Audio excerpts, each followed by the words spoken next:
Support from viewers like you makes this program possible. Please give to your PBS station. The following program is made possible with the assistance of a grant from S&H Green Stamps.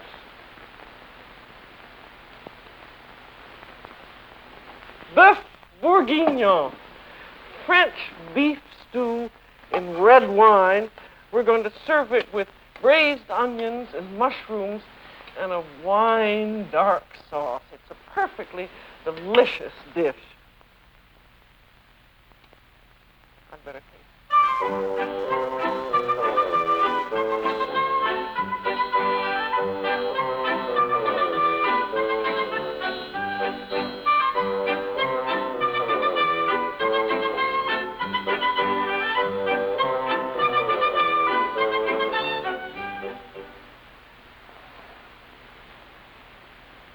Hello, I'm Julia Child.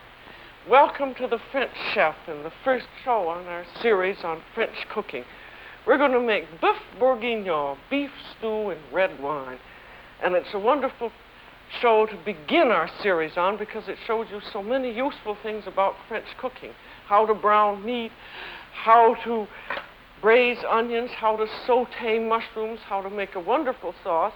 And you make a Boeuf Bourguignon just the way you make any other kind of a stew, like chicken coq au vin. You can make lamb this way or veal this way. And now here's our beef. And I've made quite a few beef stews lately getting ready for this program. And I've tried several different cuts, some from the leg called the top round and the bottom round. And from all the stews I've made, I find that I like chuck the best. So these are various pieces of chuck. This is called the chuck tender, and it comes from the shoulder blade up here. And it makes an awfully nice stew because the meat doesn't get stringy. And this is called the undercut of the chuck, where it's like the continuation of the ribs along here where it gets up to your neck. And here's another piece of it. This is called flunkin meat, and that's awfully good. That's sort of from the short part of the ribs of the chuck. And you cut up the meat into pieces about like that. We're going to serve this for 6 people, so we want to have 3 pounds of meat. I usually count on 1 pound of boneless meat for 2 to 3 people, but if you have a good appetite, we want to have a little more than that. And then as you can make this stew way ahead of time, anything that's left over is extremely good. Now we want to get our pan hot, and we're going to saute it in this first until it's brown, and then we're going to put it in this pot into which we're going to cook it in the oven. But before you saute anything, you want to make sure that you have it good and brown, good and dry. So I just take a whole lot of paper towels like that and just dry the meat off. If you don't have the meat dry, you can't brown it because it's as though it were steaming. There's water on the bottom of the meat, and it just steams rather than browns. So you get it good and dry like that. Then we're going to saute this in oil. I usually use a light olive oil, which I get at my supermarket. And we need just enough oil to keep the bottom of the pan nicely filmed with oil, and then you can add any more whenever you need to. And then as soon as the oil is hot, and that's a very important point too, because you can't saute anything in meat that in oil it isn't hot. It can't be smoking and burning, but it just has to be hot enough so that it's going to brown the meat, and you can tell it's too hot if the oil begins to darken in color. This will take about 4 or 5 minutes to brown. And I'm not going to crowd the pan either. That's another extremely important thing, because if the pan gets crowded, then the meat steams again. I find these wooden spatulas awfully useful.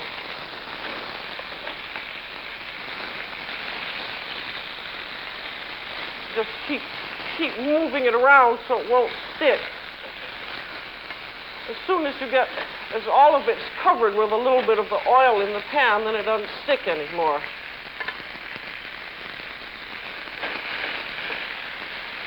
I'm going to put a little bit more oil in. You can't really give proportions to this because you just add the oil as you need it. You can use peanut oil, which is perfectly good. You want to be sure with your oil that you don't use any that, when it gets hot, it has a bad odor. Olive oil is, a light olive oil is awfully good. Peanut oil is good, too. See, that's beginning to brown. You want to get it brown on all sides. And if your heat gets too much, you can just turn it down. I'm keeping it up on very high at this moment. And then as soon as I think it's getting too hot, I'll turn it down. You just keep turning it around like that. Now, if you're doing chicken, you do it exactly the same way. If you're doing lamb stew is awfully good and it's not expensive. You do it exactly the same way. So while you're watching me do this, remember you could do lamb or veal or chicken. Coq au vin is just the same as Boeuf Bourguignon. Bourguignon means Burgundy, and that's where this dish was invented, in Burgundy, and they usually use Burgundy wine with it. But you can use any kind of nice red wine, as you see. There, that's just about browned enough. Now we'll put this, as it's browned, into the casserole. I'm going to heat up that casserole a bit. That's just, see, that didn't take very long, only about, 3 or 4 minutes. I'm going to turn the heat down a bit.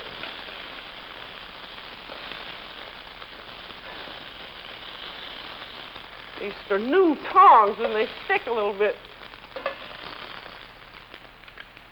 Now we have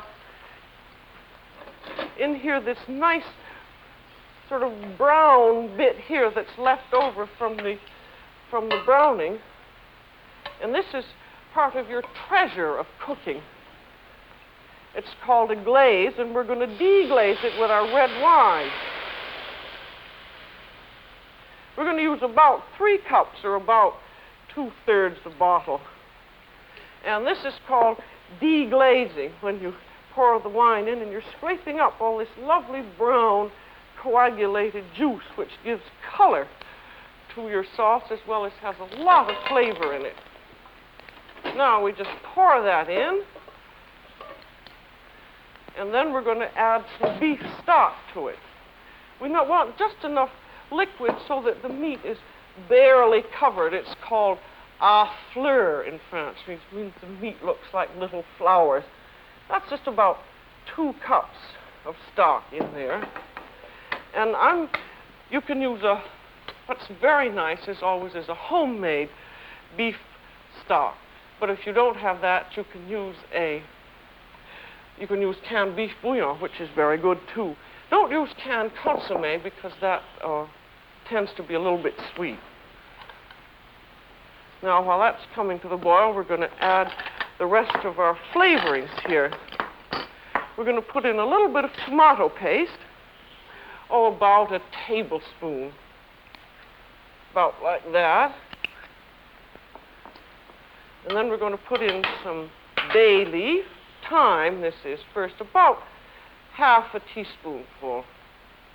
And then a bay leaf. There's a difference in taste between French bay leaves and American bay leaves. And if you want it to taste very French, you buy what they call imported bay leaves. You can get them at almost any supermarket. And then, because this is a Bourguignon, we have garlic. So here's a garlic press. You just put the whole garlic in there and go, "Urgh!"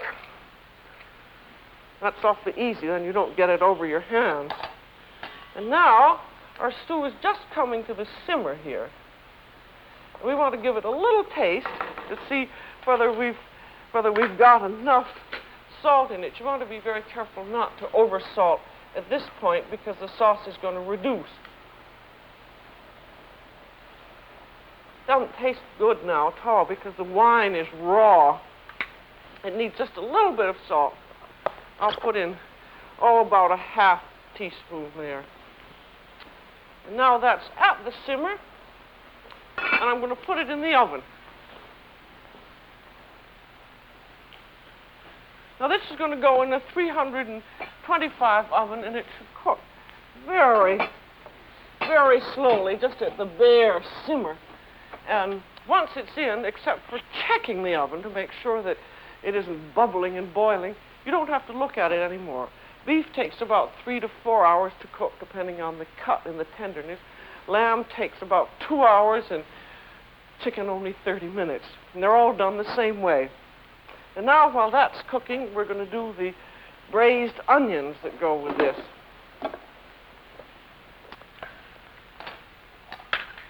You see, with this kind of a stew, you can do so much ahead of time. If you can get the beef all done ahead of time and the onions, and then all you have to do at the end is just the final fixings. Now, these braised onions are something that you can do. They're awfully good served with a stew, or you can serve them just as a plain vegetable with just parsley on them, or you can cream them, but this is one of the best ways of cooking them. Now, to peel onions, the easy way, I've got a whole bunch of these peels, but I just wanted to show you how you did it quickly. We'll say that this is a pan of boiling water. You just take all your onions, put them in the water, and wait till the water comes back to the boil again, and then leave them for about 20 seconds just to loosen the skin. Take them out, and then peel them. And when you peel them, we want to cook these whole, so we want to leave just as much of the onion together as possible. And you see how that skin slips off. And now, because we want them to stay whole, you've got your root end here, and you take your little knife and you just pierce a little hole in that. And see how quickly that goes. But be careful that you just shave off either end like that. Now, there. Now, poke your little hole in.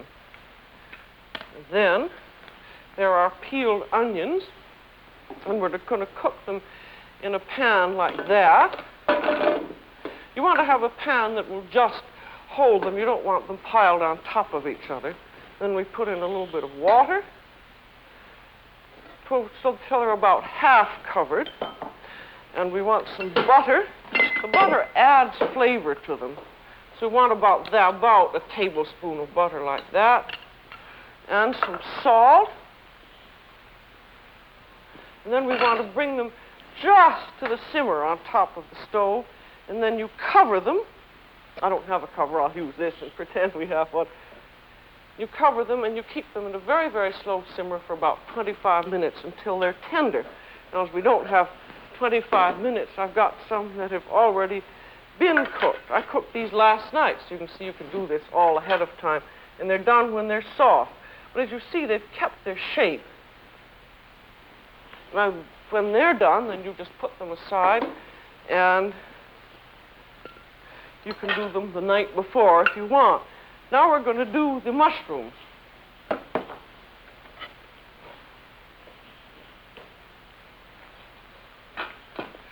Now, this is the way you always saute mushrooms if they're to be sauteed. But first I want to show you about washing them, because that's important too. Now, we've got these. Here are 2 mushrooms. These are both fresh ones, but this one is a little bit fresher than that one, and you can tell because the stem is attached to the cap like that. This one is still fresh. If it were not fresh at all, the cap would have spread way out, but it still has that nice curl, so you know it is fresh. And you want to trim a little bit of the stem off if necessary. Most American mushrooms don't have any dirt on the end of them. These are nice and clean, but you always want to wash them because there may be a little sand. And if the cap and stem are open this way, you always want to take the stem out like that. With this one, you don't have to. Then you wash them. You dump them in the water like that. I'll move this over here. And you lift them up with your hands, and any sand that's in them will drop down to the very bottom. Then, when they're all washed, You drain them by lifting them like that. If you took the water and poured the mushrooms into the sieve, of course, all the sand would fall back on them again. And then, before you do anything more about the mushrooms, and particularly if you're going to saute them, they've got to be absolutely dry. So you take a nice clean towel and you dry them off. Because if they're wet, they're not going to brown. What with electric washing machines and everything, you don't have to be upset about using towels for things like this. And now for cutting them, in this stew, we don't want sliced mushrooms, we want quartered mushrooms. If they're sliced, they disappear a little bit too much. So to quarter them, you just take the cap and do like that. And then we want the stem to look like the cap, so that we just cut it on the bias like that. There, I'll do another one so you'll remember. So you just cut like that. If you have a great big mushroom, you might want to make 3 cuts like that. So they'd all be about the same size, and then your stem is cut on the bias. There, now our mushrooms are all ready, and we're going to saute them. I'm going to use, oh, wait a minute, I'll get rid of this. I'm going to use one of these patent no-stick pans. I like them very much, because nothing sticks on them, just as they say, and I use it like an ordinary pan with oil in it and butter. And these are mushrooms as to what they always say, sauteed in butter, but they aren't actually sauteed in butter. They're sauteed in butter and oil. Because if you use just butter, your butter's going to burn, and the mushrooms will taste awful because burned butter doesn't taste well. So the oil fortifies the butter a little bit. In other words, it is able to heat up a little hotter. Now we have to wait until the butter is hot enough, and you can always tell how hot it is by looking at the butter foam. So that's a very easy way of telling. And when it's foaming up like this, it means that it isn't hot enough. And as soon as the foam begins to subside, the butter is hot, and you can then saute. So it always takes a little while. You just have to be patient and wait. But you can look at that butter foam now.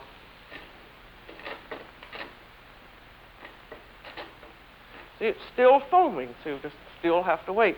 But if you try to saute something in butter that isn't hot enough, it just isn't, they aren't going to brown. So you have to be a little bit patient if you want success. Now that butter's hot enough, the foam has gone down, so in go the mushrooms. I think I'll have room for them all. Yep, I do. Well, almost. Yep. Well, I'll let them sit for a while over good hot heat. Then what's nice about this pan, you can just shake them like that. And that takes about 2 or 3 minutes. We'll just let them sit for a minute and then keep shaping them. If you wanted to saute them until they were cooked through, it would take about 5 or 6 minutes. In this, we're just sauteing them a little bit so that they'll take on flavor. They always have, if you put them right into the stew raw, they just wouldn't have the right taste. So we just have to sit and wait until they're done. Now, this is about all that you can put in this size of pan. If you had twice this much, you'd have to do 2 sets of them. Because if you put more than this in, they'd start steaming, and then the juice would come out. And a properly sauteed mushroom doesn't have any juice. There. Those are just very, very lightly browned. And we can now set them aside. There. You see, these you can do ahead of time. So if you were cooking the stew in the morning or even the night before, you could have your mushrooms ready and your onions ready. And now our stew is cooked long enough, so we're going to get it out of the oven.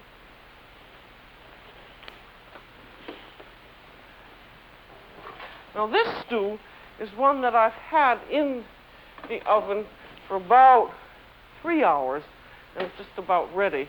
Now this other one that we had in the oven will take 3 hours more, so we'll just have to wait. Now comes the very important and not difficult thing about making the sauce.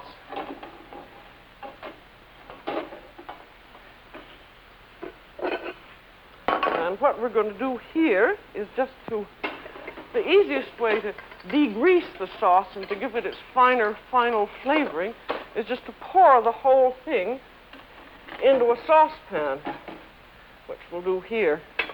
I always find a towel awfully useful to have hung around me. There. Then I'll let the sauce drain out, and then we simply put the stew back into the casserole. There.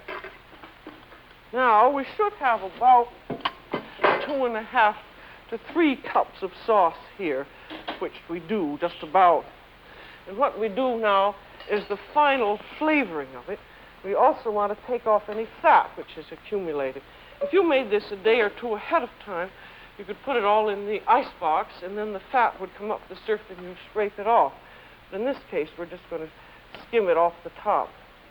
Unless you're on one of those fat-free diets, you want to leave a little bit in because it gives a very good flavor. Now we're going to taste it, and it should be just exactly right at this point. Or if it isn't, we're going to make it so.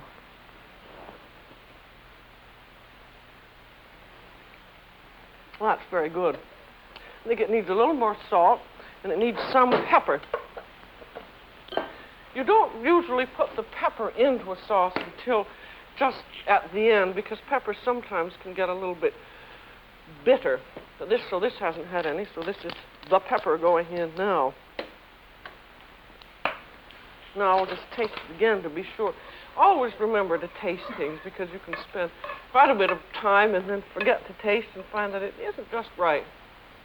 If you felt that it didn't have enough garlic, you could put some in now. Or you could put in a little more tomato paste or a little more thyme. In this case, we fortunately find it's just right. Now for the thickening of it. And this is a very simple French thickening called a beurre manier, or a butter and flour paste. We have about 3 cups of sauce here, so we want 1 tablespoon of flour per cup of sauce, and that'll give it just enough thickening. And we just put the flour into anything handy, like a little bowl, and then have softened butter. About it. Like that. And then we work the butter and the flour together. And it makes what is called a paste, and it's a very quick thickening. It's not what you call a haute cuisine thickening, but it's what you always use for a stew like this. Very typical of either the Boeuf Bourguignon or the coq au vin. There, now that's in the paste. And we're going to take the sauce off the simmer. We'll put it on a burner which isn't going, and just put this flour paste in and beat it up. These wire whips are awfully useful. And then we put it over heat again. We want it to bring to the boil.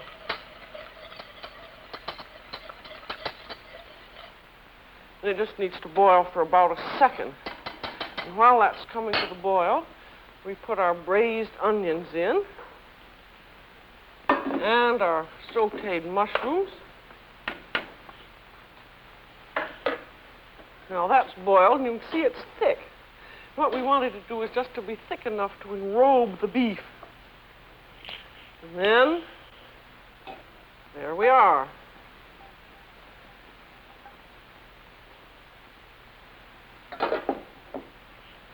Now, if you want to do this ahead of time, you do it right to this point. And then when it's cool, you can cover it and refrigerate it. Be sure never to cover anything when it's hot, because it may sour. That often happens. You make a lovely chicken stew and then cover it up, and it turns sour, and it's just because you've covered it before it's cold. But we're going to serve this right away, so you want to heat it up just a little bit, because you want the flavor of the onions and the beef to all blend themselves with the stew. That's going a little too hard, so I'll put it at the side. There. in about 2 or 3 minutes, and if you'd had it in the icebox, you heat it up very slowly and baste the meat with the sauce. And then you'd cover it and simmer it very slowly for about 2 or 3 minutes until everything was tender and hot through. So we'll pretend we're doing that. You see that, the wonderful thing about this, so you say, oh, I can't do anything that takes 4 hours to cook, it's impossible. As you see, you don't have to even look at it once it's in the oven. Once you've got the preliminaries done, you can put it all together, put it away. Or you can cook it the next time, or you can cook it the next day if you want. But it's just a lovely stew, and it's a peasant dish, and peasants don't do simple, hearty cooking, and that's just what this is.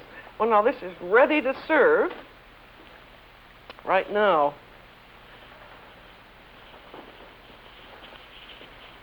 This is going to be a very nice dinner that we have. We have our Boeuf Bourguignon, and we have what the French usually always serve with it, which are boiled potatoes with parsley on them, and a very nice green salad of romaine, and as always, the usual French bread. You're going to see French bread on all these meals because the French always have bread at all of them. And also, we have a red wine. This is the same wine that we use for the cooking. It's a domestic mountain red. It's a very nice wine. Or if you have lots of money, you can buy a fine Burgundy, except with a beef stew like this, you don't use one of the terribly expensive Burgundies. You use a young, full-bodied wine, because if you had a very old, delicate wine, the stew being very robust would kill the wine. And when you're serving wine, you want to think of how it goes with the meal, or how the beef and the wine marry. Because if this is robust, the wine must be rather robust. Now, next time, we're going to do French onion soup, gratiné. It's one of the really great French soups, and it's fun to make and wonderful to eat. And I hope that you will be with us. And I hope also that you feel that you can make a good stew after having seen this one.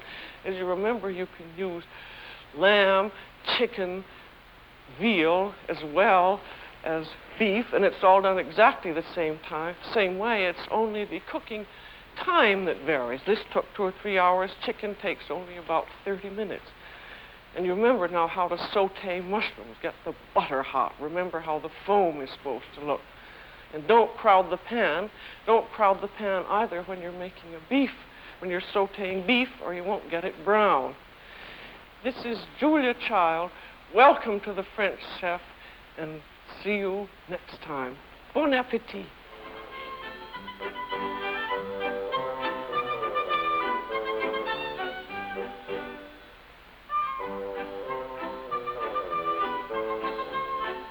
Julia Child is co-author of the book, Mastering the Art of French Cooking.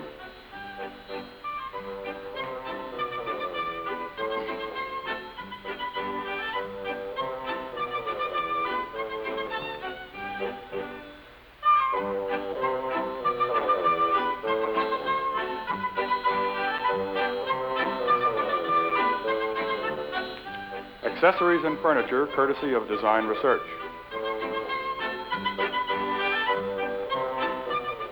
This has been a WGBH videotape production.